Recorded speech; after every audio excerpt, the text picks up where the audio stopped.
നമുക്ക് ഇന്ന് പുതിയൊരു അതിഥിയുണ്ട്. കുറേ കാലമായി ഞങ്ങൾ അദ്ദേഹത്തിനെ ഇവിടെ ആഗ്രഹിച്ചതാണ്. ആത്മീയാചാര്യൻ വിദ്യാസാഗർ ഗുരുമൂർത്തി. നമസ്കാരം ഗുരുമൂർത്തി. നമസ്കാരം. നമസ്കാരം. മുമ്പ് നമ്മൾ സംസാരിച്ചപ്പോൾ ഗുരുമൂർത്തി കുറേ പഴയ കാര്യങ്ങളൊക്കെ ഞാൻ ചോദിച്ചിരുന്നു. ആ കാലത്ത് ഗുരുമൂർത്തി ലിംഗ്വിസ്റ്റിക്സ് ഗവേഷണം ചെയ്തിരുന്നു, PhD എടുക്കാൻ ഉദ്ദേശിച്ചിരുന്നു എന്നൊക്കെ കേട്ടു. സാധാരണ യുവാക്കളും അങ്ങനെ ഒരു ജീവിതമാണ് ആലോചിക്കുക. ഇപ്പോൾ IT-യോ എഞ്ചിനീയറിങ്ങോ ഇതൊന്നും ഗുരുമൂർത്തിയെ സംബന്ധിച്ചും പ്രയാസമുള്ള കാര്യമല്ലായിരുന്നു. അല്ലെങ്കിൽ ഒരു ലിംഗ്വിസ്റ്റിക്സ് പ്രൊഫസറൊക്കെ ആയിട്ട് കഴിയാമായിരുന്നു. തളിയിലാണ് വീട്. എങ്ങനെയാണ് ഇതിലേക്കൊക്കെ വന്നത്? ഈ ലിംഗ്വിസ്റ്റിക്സിനോട് താല്പര്യം വരാൻ പ്രധാനപ്പെട്ട കാരണം, ഞാൻ ആദ്യമായിട്ടൊരു ഗ്രാമർ ബുക്ക് ഗ്രാജുവേഷൻ പഠിക്കുമ്പോൾ ഒരു ഗ്രാമർ ബുക്ക് വാങ്ങണം. അപ്പം ഞാൻ ഒരിക്കൽ എൻ്റെ പ്രീ-ഡിഗ്രി പഠിക്കുമ്പോൾ നേരെ വൈകി ക്ലാസ്സിൽ വന്നു ദേവഗിരി കോളേജിൽ. അപ്പോൾ അന്നൊരു ഗസ്റ്റ് ലെക്ചറാണ്, ബിനോയ് എന്ന അദ്ദേഹത്തിൻ്റെ പേരെന്ന് എൻ്റെ ഓർമ്മ. അപ്പോൾ അദ്ദേഹം എവിടെയെന്ന് എനിക്ക് അറിഞ്ഞൂടാ. അദ്ദേഹം അതിശക്തമായിട്ട് എന്നെ ഇംഗ്ലീഷിൽ തലങ്ങും വിലങ്ങും പറഞ്ഞു. നേരം വൈകി വന്നതിന് ആണ്, മഴക്കാലമാണ്. എൻ്റെ കണ്ഠത്തിൽ വരെ ഇവിടെ വിശുദ്ധിചക്രം വരെ വാക്കുകളൊന്നും നിൽക്കുന്നുണ്ട്. ഈ വൈകാനുള്ള കാര്യം എന്തായിരുന്നു? വൈകാനുള്ള കാര്യം, ഞാൻ പണ്ട് മുതലേ വൈകിയാണ് എല്ലായിടത്തും പോയിട്ടുള്ളത്. എൻ്റെ കോസ്മിക് ടൈമാണ് എവിടെ അങ്ങനെ. അപ്പോൾ വൈകി എത്തി. ഇപ്പോൾ പ്രീ-ഡിഗ്രി എത്തിയപ്പോൾ ഉണ്ടായിരുന്ന ഈ അക്വേറിയത്തിൽ നിന്ന് പെട്ടെന്ന് നദിയിലേക്ക് പിടിച്ചിട്ട ഒരു സ്വാതന്ത്ര്യം ഉണ്ടല്ലോ, അതിൻ്റെ ഒരു സുഖം കൊണ്ടായിരിക്കും ഞാൻ പിന്നെ സാറിനോട് ഇംഗ്ലീഷിൽ എനിക്കറിയാം, പറയാനറിയാം, പക്ഷേ അവിടെ ഞാൻ ഒന്ന് എല്ലാവരുടെയും മുമ്പിൽ ഒന്ന് ഒതുങ്ങിപ്പോയി. എനിക്ക് പറയാൻ പറ്റുന്നില്ല. സാർ അങ്ങനെ തലങ്ങും വിലങ്ങും വെച്ച് അടിക്കുകയാണ്. അപ്പോൾ അന്ന് ഞാൻ തീരുമാനമെടുത്തു, ഇനി ഇങ്ങനെ ഒരു അവസരം വന്നാൽ ഒരിക്കലും പ്രഷേർഡ് ആയിട്ട് ഒതുങ്ങിപ്പോവില്ല. ഭാഷ എനിക്ക് സ്വാധീനമാവണം. ഭാഷ എനിക്കറിയാം. എൻ്റെ സുഖകരമായ സാഹചര്യങ്ങൾ ഞാൻ സംസാരിക്കും. ഒരു അസുഖകരമായ സാഹചര്യത്തിൽ പ്രതികരിക്കാൻ പറ്റണം. അപ്പോഴാണല്ലോ ശരിക്കും ഏതൊരു തന്നെ അല്ലേ. അപ്പോൾ അതിന് വേണ്ടിയിട്ട് ഞാൻ എൻ്റെ ഒരു പ്രൊഫസറോട് ഡിഗ്രി ഫസ്റ്റ് ഇയർ ചേർന്നപ്പോൾ ചോദിച്ചു, സാർ എനിക്ക് ഗ്രാമർ പഠിക്കണം, തെറ്റാവരുത്, ഞാൻ പറയണം, ഫങ്ഷണലായിട്ട് എനിക്ക് കഴിവ് വേണം.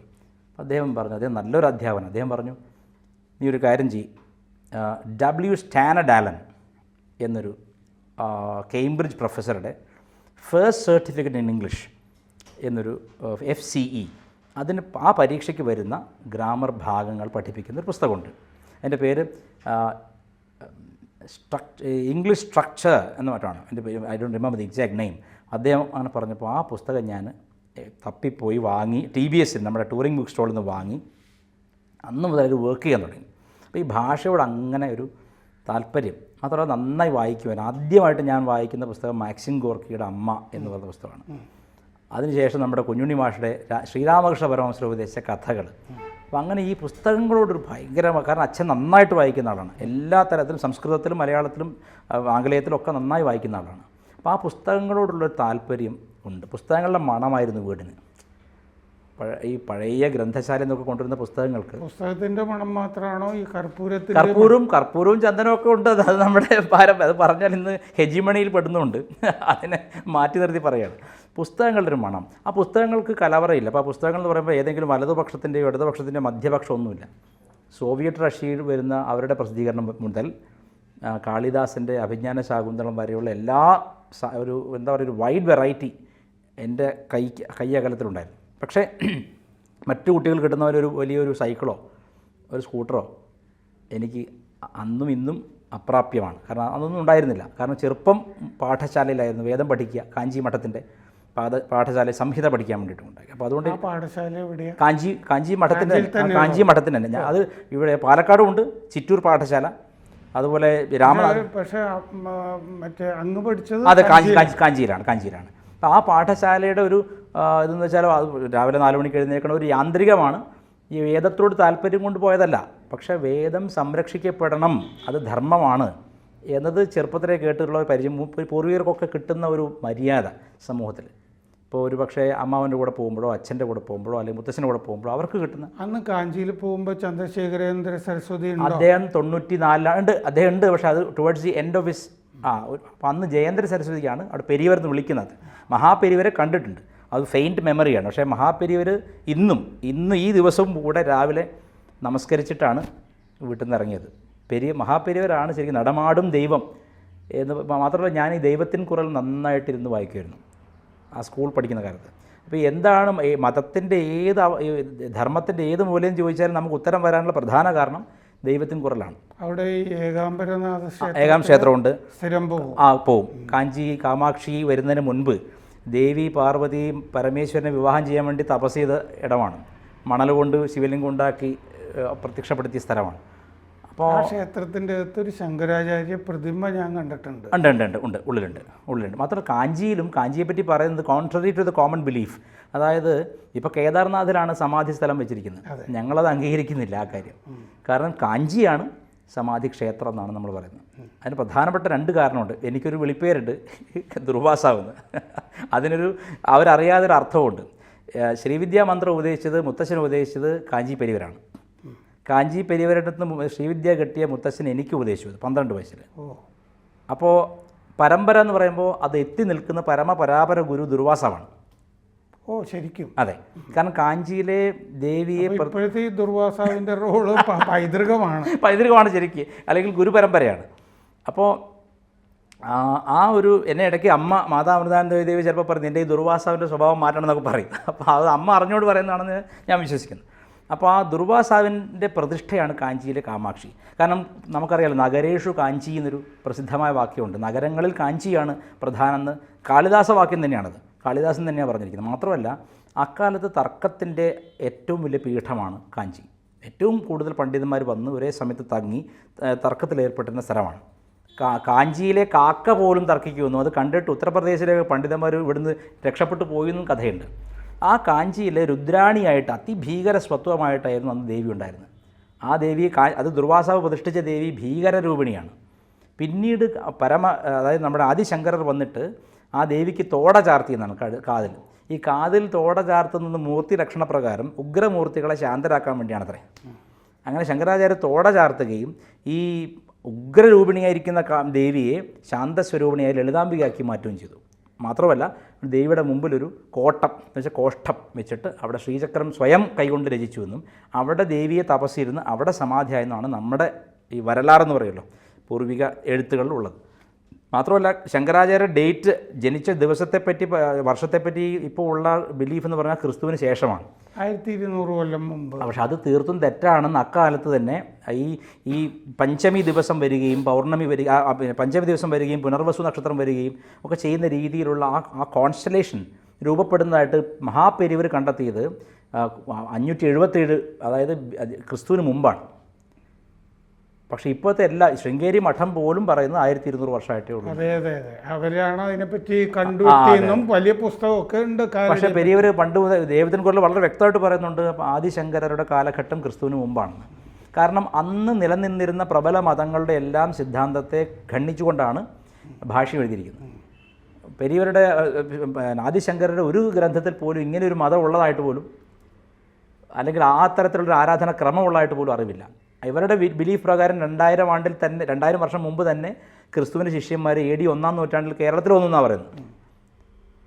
വളരെ പ്രബലമായിട്ട് മതം പ്രചരിപ്പിച്ചു എന്നാണ്. അങ്ങനെ ഇരുന്നെങ്കിൽ തീർച്ചയായിട്ടും ആചാര്യർ അതേപ്പറ്റി പറഞ്ഞേനെ. അപ്പോൾ അങ്ങനെ ഒരു കൃതിയിലും ഇല്ലാത്തത് കൊണ്ടും ഇതിന് മുമ്പാണെന്നും, മാത്രമല്ല ആ കോൺസ്റ്റലേഷൻ സ്റ്റാർസിൻ്റെ ആ കോൺസ്റ്റലേഷൻ വരുന്ന സമയം ഒരിക്കലും ഇപ്പോൾ പറയുന്ന 1200 വർഷം മുമ്പുള്ള കാലഘട്ടത്തിൽ യോജിക്കുന്നതല്ല. നമ്മുടെ കോളേജിൽ ബിനോയ് സാറിൻ്റെ അതിലേക്ക് എത്തിയില്ല അത്. അപ്പോൾ അങ്ങനെ ഭാഷ അപമാനത്തിൽ നിന്നാണ് പഠിക്കുന്നത് ഞാൻ എപ്പോഴും വിശ്വസിക്കുന്ന ആളാണ്. നമ്മളെ ഒരു അന്യനാട്ടിൽ പോയി കഴിഞ്ഞാൽ എന്തെങ്കിലും തരത്തിൽ ഒരു ഭാഷ അറിയാത്തതുകൊണ്ട് അപമാനിക്കപ്പെട്ടാൽ അതിലും വലിയൊരു ഇംപെറ്റസ് ഇല്ല. അത് നമ്മളെ അങ്ങോട്ട് പ്രൊപ്പൽ ചെയ്തിട്ട് എവിടെ എത്തിക്കുമെന്ന് പറയാൻ പറ്റില്ല. പിന്നെ ആ സമയത്ത് ഈ ശ്രീവിദ്യാ മന്ത്രം എന്താണെന്ന് എനിക്ക് അറിയണ്ടായില്ല. ഒരു ശബ്ദങ്ങൾ മാത്രമാണ് മുത്തശ്ശൻ പറഞ്ഞത്, ചില ശബ്ദങ്ങളാണ്. കേട്ടാൽ എന്താണെന്ന് പോലും തിരിച്ചറിയാത്ത ഒരു ദേവതയുടെ പേരില്ലാത്ത ഒരു മന്ത്രം. അപ്പോൾ അതെനിക്കത് വലിയ തമാശയായിട്ട് തോന്നി. എന്തോ ഒരു ശബ്ദങ്ങളാണിത്. വെറുതെ അത് ക്രിക്കറ്റ് കളിക്കാൻ പോകുമ്പം അത് മനസ്സിലിങ്ങനെ. ആ ശ്രീവിദ്യാ മന്ത്രം എന്നുള്ളത് ഒരാൾ മറ്റൊരാൾക്ക് ഇങ്ങനെ ഉപദേശിക്കുന്നത് മാത്രമാണോ, പരസ്യമായിട്ട് പറയാവുന്നതാണോ? മന്ത്രം പറയാൻ പാടില്ലെന്നാണ്. ശരി, മന്ത്രം പറയാൻ പാടില്ലെന്നാണ്. വിശേഷിച്ച് തന്ത്രത്തിൽ രഹസ്യാത്മകതയ്ക്ക് വലിയ പ്രാധാന്യമാണ്. അപ്പോൾ ഈ മന്ത്രം, ഈ ശ്രീവിദ്യ പല പരമ്പരയുണ്ട്. ഇപ്പോൾ നമുക്കറിയാം ശ്രീവിദ്യയ്ക്ക് 12 ചര്യാനാഥന്മാരാണ്. അതിൽ തന്ത്രത്തിലെ ശ്രീവിദ്യാനാഥന്മാരായിട്ടിരിക്കുന്ന ഗുരുക്കന്മാരിലൂടെ ഓരോരുത്തർക്കും ഓരോ മന്ത്രവിധാനമാണ്. ഈ ഉപദേശിച്ച അച്ഛൻ്റെ മുത്തശ്ശൻ, അതെ, അവരൊക്കെ ഈ തളിയിൽ അതെ, എത്തിപ്പെട്ടത് എവിടുന്നാണ്? പാലക്കാട് നിന്നാണ്. എല്ലാവരും മൂലബിന്ദു എന്ന് പറയുന്നത് കുംഭകോണമാണ്. ഓക്കെ. തഞ്ചാവൂർ, കുംഭകോണം, ആ ഭാഗത്തൊക്കെ. അതെ അതെ, തീർച്ചയായിട്ടും കുംഭകോണത്താണ് മിക്ക ആളുകളും അവിടെ വന്ന് എത്തിപ്പെട്ടിട്ടുള്ളത്. പാലക്കാട് വിശേഷിച്ചും രാജാവിൻ്റെ അനുവാദത്തോടു കൂടിയിട്ട് ഒരു സെറ്റിൽമെൻറ്റ് പോലെയാണല്ലോ. അത് കഴിഞ്ഞ് കോഴിക്കോടും അങ്ങനെ തന്നെയാണ്. ചാലപ്പുറം എന്ന് പറഞ്ഞാൽ തന്നെ വേദപാഠശാലപ്പുറമാണ്. അതായത് വേദപാഠശാലകൾ ഉണ്ടായിരുന്ന ഇടമാണ്. പിന്നെ ഈ കുതിരലായങ്ങളാണെന്നും പറയുന്നുണ്ട്. പക്ഷേ വേദപാഠശാല, വേദം പഠിപ്പിക്കാൻ വേണ്ടി പരദേശി ബ്രാഹ്മണരെ അവിടെ കൊണ്ടുവന്നതാണ്. ഇതിലൊരു വ്യത്യാസമുള്ളത്, ഒരു വഴിക്ക് പറഞ്ഞാൽ, അമ്മയുടെ വഴിക്ക് പറഞ്ഞാൽ ദീക്ഷിതർ എന്ന് പറയും. അത് ചിദംബരത്തെ ശിവനുമായിട്ട് ബന്ധപ്പെട്ടാണ്. ആ പാരമ്പര്യം വ്യത്യസ്തമാണ്. അതായത് വളരെ എക്സ്ക്ലൂസീവ് കമ്മ്യൂണിറ്റിയാണ്. ഒരു 10,000-3000 പേരൊറ്റ ഇപ്പോൾ ഭൂമിയിൽ തന്നെ ഉണ്ടാവുള്ളൂ. അത്രയും വളരെ എക്സ്ക്ലൂസീവ് കമ്മ്യൂണിറ്റിയാണ്. ജീവിക്കാൻ കഷ്ടപ്പെടുന്ന കമ്മ്യൂണിറ്റിയാണ്. ഇപ്പോൾ നമ്മുടെ ഈ ഹെജിമണി പറയുമ്പോൾ അതിൻ്റെ മറുവശം കാണണമെങ്കിൽ ചിദംബരം ദീക്ഷിതന്മാരെ കാണണം. അങ്ങേക്കറിയാലോ, അപ്പയ്യ ദീക്ഷിതരെയൊക്കെ കേട്ടിട്ടില്ല. അപ്പയ്യ ദീക്ഷിതർ എന്നൊക്കെ പറഞ്ഞാൽ മറ്റൊരു ശങ്കരാചാര്യനാണ്. ഞാൻ അപ്പയ്യ ദീക്ഷിതരുടെ കൃതികൾ വായിക്കുമ്പോൾ എപ്പോഴും വിചാരിക്കും, ഒരു ശങ്കരാചാര്യർക്ക് ശേഷം മറ്റൊരു ശങ്കരാചാര്യരുണ്ടായിരുന്നെങ്കിൽ എപ്രകാരം എഴുതുമോ അതുപോലെ കാവ്യം രചിക്കാനും ന്യായം ശാസ്ത്ര പുസ്തകങ്ങൾ എഴുതാനും കഴിവുണ്ടായിരുന്ന ഒരേ ഒരാൾ. നമ്മുടെ ഹിന്ദു ഹിസ്റ്ററിയിൽ എടുത്താൽ കാളിദാസനുണ്ട്, പിന്നെ അതുപോലെ ഭാസനുണ്ട്, ഭാരവിയുണ്ട്. ഇവരെക്കാളൊക്കെ ഭാഷയിൽ, സംസ്കൃത ഭാഷയിൽ അടക്കമുണ്ടായിരുന്ന ആളാണ് അപ്പയ്യ ദീക്ഷിതർ. അപ്പോൾ ഈ ദീക്ഷിതരുടെ പരമ്പര കൂടി ഉള്ളതുകൊണ്ട് ഒരു കടുത്ത ശൈവനായിട്ടാണ് ഞാൻ വളർന്നത്. കടുത്ത ശൈവൻ എന്ന് പറഞ്ഞാൽ ദീക്ഷിതരെ പറ്റി അറിയാമല്ലോ. പിന്നെ ഈ രാമാനുജാചാര്യരുടെ ശിഷ്യന്മാർ യാദവാഭ്യുദയം എന്നിട്ടും പറഞ്ഞൊരു നാടകം എഴുതി. അത് എൻഡ് ചെയ്യുന്നത് എങ്ങനെയാണെന്ന് വെച്ചാൽ, ശൈവന്മാരുടെ തലയിൽ പിന്നെ വൈഷ്ണവന്മാർ കാല് വെച്ച് അവരെ കീഴ്പ്പെടുത്തുന്നതായിട്ടാണ് നാടകം. ഈ നാടകം 7 വയസ്സുള്ളപ്പോൾ കണ്ടുകൊണ്ടിരിക്കുകയാണ് അപ്പയ്യ ദീക്ഷിതർ. അത് കണ്ടുകൊണ്ടിരുന്ന അദ്ദേഹം, അതാണ് ഞാൻ പറഞ്ഞത് അപമാനം. ഒന്നാന്തരം കൃതിയാണ് യാദവാഭ്യുദയം സംസ്കൃതത്തിൽ. അപ്പോൾ ഇതുപോലൊരു കാവ്യം രചിക്കണം, അല്ലെങ്കിൽ ഇതുപോലെ എൻ്റെ സിദ്ധാന്തത്തെ എനിക്ക് പ്രചരിപ്പിക്കണം, അതിനെനിക്ക് ഭാഷ വേണം. അങ്ങനെ തപസ് ചെയ്തിട്ടാണ് അദ്ദേഹത്തിന് ഭാഷ ഉണ്ടായിരുന്നത്. അപ്പോൾ എൻ്റെ ഒരു തപസ്സായിരുന്നത്. പിന്നീട് ബിനോയ് സാറിന് ഞാനത് പറഞ്ഞ് കീഴ്പ്പെടുത്താനൊന്നും പോയില്ലെങ്കിലും മറ്റു പലരും എൻ്റെ ആംഗലേയത്തെ ശ്ലാഘിച്ചിട്ടുണ്ട്. നല്ല ഭാഷയാണ് എന്ന് പറഞ്ഞിട്ടുണ്ട്. അതിന് കാരണം നിരന്തരം പഠിക്കുക. എൻ്റെ അച്ഛൻ പറഞ്ഞെന്ന് ഒരൊറ്റ കാര്യമുള്ളൂ, നിത്യേന പഠിക്കുക. ഒരു വിഷയത്തിന് വേണ്ടി പഠിക്കരുത്. ഒരിടത്ത് പ്രസംഗിക്കാൻ പോകുമ്പോൾ പഠിക്കരുത്. കേരളത്തിലെ ഒരു പ്രശസ്തയായ സാഹിത്യകാരി, അവർ ബാങ്ക് ഉദ്യോഗസ്ഥയാണ്, പേര് പറഞ്ഞാൽ അറിയുകൊണ്ടേ പറയുന്നില്ല. അവർക്ക് ഭാഗത്തുണ്ടോ അല്ല, അങ്ങേക്ക് അറിയാത്ത ആരാണുള്ളതെന്ന് എനിക്ക് അറിഞ്ഞൂടാ. അത് അല്ല, അശ്വമേധത്തിനേക്കാൾ സ്പീഡാണ് അങ്ങേക്ക്.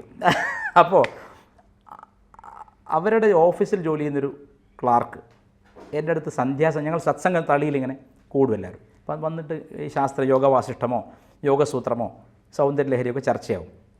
അപ്പോൾ ഉപനിഷത്തിനെ പറ്റി, കേനോപനിഷത്തിനെ പറ്റി ഒരു ചർച്ച വന്നപ്പോൾ ഞാൻ അതിൽ ചില ഭാഗങ്ങൾ പറഞ്ഞപ്പോൾ ഇയാൾ എന്നോട് പറഞ്ഞു, ഞങ്ങളുടെ മാഡം ഒരു ദിവസം വൈകുന്നേരം ഓഫീസിൽ നിന്ന് പോകുന്നില്ല, എഴുതിക്കൊണ്ടേയിരിക്കണം, എന്തോ നോക്കി പകർത്തി എഴുതുകയാണ്. അപ്പോൾ എന്താണ് മാഡം പകർത്തി എഴുതുന്നത് ചോദിച്ചപ്പോൾ, അഴീക്കോട് മാഷയുടെ തത്വമസിയാണ്, എനിക്കിന്ന് ഉപനിഷത്തിനെ പറ്റി ഒരു പ്രഭാഷണം ഉണ്ടെന്ന്. എന്ന് വെച്ചാൽ അന്ന് ആദ്യമായിട്ടാണ് പ്രസംഗിക്കാൻ വേണ്ടി പഠിക്കുന്നവർ. അപ്പോൾ എന്നോട് അച്ഛൻ പറഞ്ഞു, അങ്ങനെയാണ് ഈ ഒരിക്കലും ഒരിടത്തും പ്രസംഗിക്കരുത്. കാരണം നിത്യേന നമ്മൾ പഠിക്കുന്നത് നമ്മളുടെ ശരീരത്തിൻ്റെയും മനസ്സിൻ്റെയും ആഴങ്ങളിൽ അങ്ങ് പോയി രക്തം പോലെ ആവും. അപ്പോൾ ഏത് വിഷയം ചോദിച്ചാലും നമുക്ക്, അപ്പോൾ അങ്ങേ തന്നെ ഉദാഹരണം പറയാം, എത്രയോ കാലം നിരന്തരമായി വായിച്ചും കേട്ടും അറിഞ്ഞു, അങ്ങനെയാണല്ലോ. നമ്മുടെ സംസ്കൃതത്തിൽ ഒരു വാക്കുണ്ട്, വൃദ്ധവ്യവഹാര. അതായത് പഠിച്ച് ജീവിതം അനുഭവിച്ച് അറിയുന്ന കാര്യങ്ങൾ, അതാണ് യഥാർത്ഥമായ അറിവ്. അപ്പോൾ നിത്യേന, ഇപ്പോൾ തൈത്തിരീയമാണ് നമ്മുടെ ശാഖ, അപ്പം അത് അന്ന് പഠിപ്പിച്ചത് ഇന്നും ചൊല്ലിയിട്ടാണ് പോകുന്നത്. അപ്പോൾ ഒരു മനുഷ്യനെ സംബന്ധിച്ച് അവൻ്റെ ജ്ഞാനസപര്യ അല്ലെങ്കിൽ തപസ്സാക്കി മാറ്റുക എന്നുള്ളതാണ്. അങ്ങ് ചോദിച്ച രണ്ടാം ഭാഗത്തിൽ ചോദ്യം ഇതാണ്, നല്ല ജോലി കിട്ടുമായിരുന്നല്ലോ, നല്ല എന്തെങ്കിലും ഉദ്യോഗത്തിന് പറ്റുന്ന പഠിപ്പ് ബിടെക്കോ അല്ലെങ്കിൽ പഠിക്കാമായിരുന്നല്ലോ. ഞാൻ എൻ്റെ 9ാം ക്ലാസ് ഒന്നാമത് ചെറുപ്പത്തിലെ പെരിയവരെ കണ്ടു. ഇവരുടെയൊക്കെ കാറ്റ് തട്ടിയാൽ പോലും നമ്മൾ വൈരാഗികളായി മാറും, അതൊന്നാമത്തെ കാര്യമാണ്. 9ാം തരത്തിൽ പഠിക്കുമ്പോൾ അവിചാരിതമായിട്ട് ഞാൻ ഈ ഒരു യാത്ര പോകുന്ന സമയത്ത് ഒരു ഭജനയുടെ ശബ്ദം, അതിൻ്റെ സത്യം പറഞ്ഞ ഹൃദയം പിടിച്ചിങ്ങ് വലിക്കുന്നവരാണ്. അപ്പോൾ ഞാൻ പോകേണ്ട ഡെസ്റ്റിനേഷനിൽ പോകാതെ വഴിയിലിറങ്ങിയിട്ട് അമ്മയെ കാണാൻ പോയതാണ്. അത്ഭുതകരമായൊരു, എനിക്ക് അതുവരെ ഉണ്ടായിരുന്ന അവരെപ്പറ്റി ഉണ്ടായിരുന്ന കാഴ്ചപ്പാട് വളരെ മോശമായിരുന്നു. പ്രത്യേകിച്ച് ജാതി, രണ്ടാമത്തത് അവരെപ്പറ്റി ആ കാലത്ത് വളരെ വലിയ കോലാഹലങ്ങൾ കേരളത്തിൽ പറഞ്ഞു നടക്കുന്ന അമ്മയുടെ മാതാമൃതാനന്ദമയ മഠന്ന് ബസ് പോകും. അമൃതാനന്ദമയ്യെ മൂർത്തി കാണുമ്പോൾ മൂർത്തിക്ക് 14 വയസ്സ്. 14. 14 വയസ്സ്. അതായത് ഈ ശ്രീവിദ്യാ മന്ത്രം കിട്ടി 2 വർഷം കഴിഞ്ഞ് എക്സാക്ട്ലി 2 വർഷം ആയപ്പോൾ ആണ് അമ്മയെ കാണുന്നത്. അപ്പോൾ അമ്മയെ കണ്ടത് കോഴിക്കോട് വെച്ചാണ് ആദ്യമായിട്ട്. അപ്പോൾ ഒന്നാമത് ഭജന പാടുന്ന ആ ശബ്ദമോ അന്തരീക്ഷമോ അറിയില്ല, നമ്മളറിയാതെ നമ്മൾ അങ്ങോട്ട് അട്രാക്റ്റഡ് ആവുകയാണ്. പക്ഷെ അടുത്ത് പോയപ്പോഴും എനിക്കൊന്നും പ്രത്യേകിച്ച് കാര്യമായിട്ട് തോന്നിയില്ല. പക്ഷേ എന്നെ ഇങ്ങനെ കണ്ണിലേക്ക് നോക്കി. അപ്പോൾ ആ നോട്ടത്തിൽ നമ്മളെ എത്രയോ പേര് നോക്കുന്നു, മനുഷ്യർ നോക്കുന്നു, എത്രയോ മൃഗങ്ങൾ നോക്കുന്നു, അതിലൊന്നും ഇല്ലാത്ത എന്തോ ഒരു വിശേഷം ആ കണ്ണുകൾക്കുണ്ട്. അത് ശരീരത്തെ നോക്കുന്നില്ല, അത് നമ്മളെവിടെയോ മറച്ചു വെച്ച നമ്മിലെ ഒരു ഇഗോയിസ്റ്റിക് പേഴ്സണാലിറ്റിയെ നോക്കുന്നു, നമ്മളിലെ അന്തസത്തയെ നോക്കുന്നതായിട്ട് തോന്നി. എനിക്ക് സത്യം പറഞ്ഞാൽ ഞാൻ പൊട്ടിക്കരഞ്ഞു പോയി. ഞാൻ വളരെ ബോൾഡായിട്ടുള്ള ആളാണ്. വളരെ എന്താ പറയുക, പിന്നെ ഒരാൾ ഒപ്പീനിയൻ പറഞ്ഞാൽ അതിനെ ഖണ്ഡിക്കാൻ ഞാൻ ചിന്തിക്കുന്ന ആളാണ്. പക്ഷേ ഈ ദൃഷ്ടിയിൽ എൻ്റെ കാലിൻ്റെ ചുവട്ടിലെ സിദ്ധാന്തത്തിൻ്റെ മണ്ണൊക്കെ അങ്ങ് ഒലിച്ചു. ആ ദൃഷ്ടിക്കൊരു അപാരമായ ശക്തിയുണ്ട്. നമുക്ക് മൂർത്തിയുടെ ഈ അമ്മയുമായിട്ടുള്ള മമത, അടുപ്പം, അത് നമുക്ക് തീർച്ചയായിട്ടും പറഞ്ഞാൽ അത് തന്നെ എത്രയോ മുന്നോട്ട് പോകാനാണ്. കൂടുതൽ വാർത്തകളും വിശേഷങ്ങളും നിങ്ങളിലേക്ക് എത്താൻ ABC മലയാളം സബ്സ്ക്രൈബ് ചെയ്യുക, ബെൽ ബട്ടണും അമർത്തുക.